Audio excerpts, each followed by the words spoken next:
Ngayong araw guys, bumili nga ako ng uulamin namin mamayang hapon. Pagdating ko sa bahay, agad ko na nga rin nilinis yung mga isda na binili ko. At kaninang umaga nga pala guys, sinamahan ko nga pala muna dito si mama magtinda ng sorbetes. Kasi ngayong araw sobrang maulan talaga, kaya hindi na nga muna ako nagtinda ng sorbetes. Kung si Mon, best friend nga yung ulan, ako naman hindi. Yo guys, ako nga pala muna to, si Rodel. Mahirap lang pero may pangarap.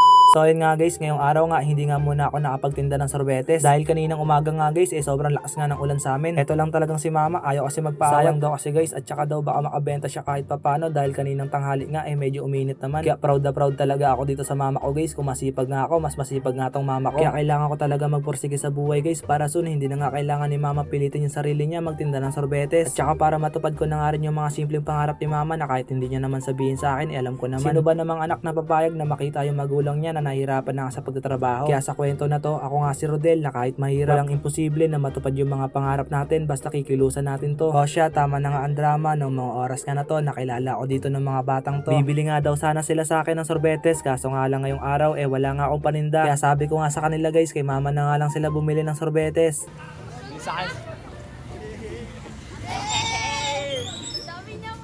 Grabe ngayong araw guys, wala rin talaga akong masabi dahil kahit papano may nakakilala na nga sa atin. Salamat nga sa inyo guys sa mga patuloy na sumuporta simula umpisa. At shoutout nga pala muna sa mga kabataan na to. Maraming salamat nga ulit sa inyo. Salamat.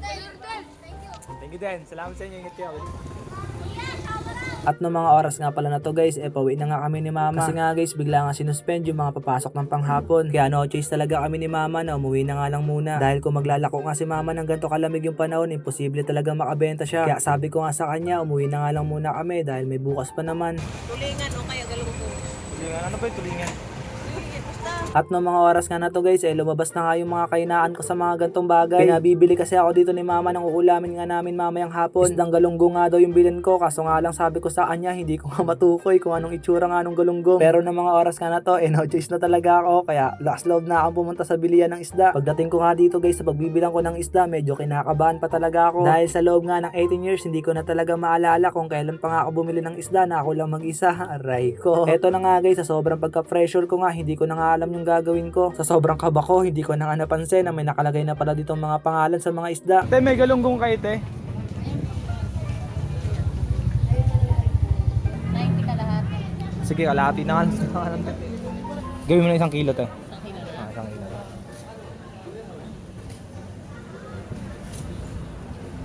At nung mga oras nga na to guys, nakahinga na nga ako ng maluwag, kaya binayaran ko na nga kagad dito si ate.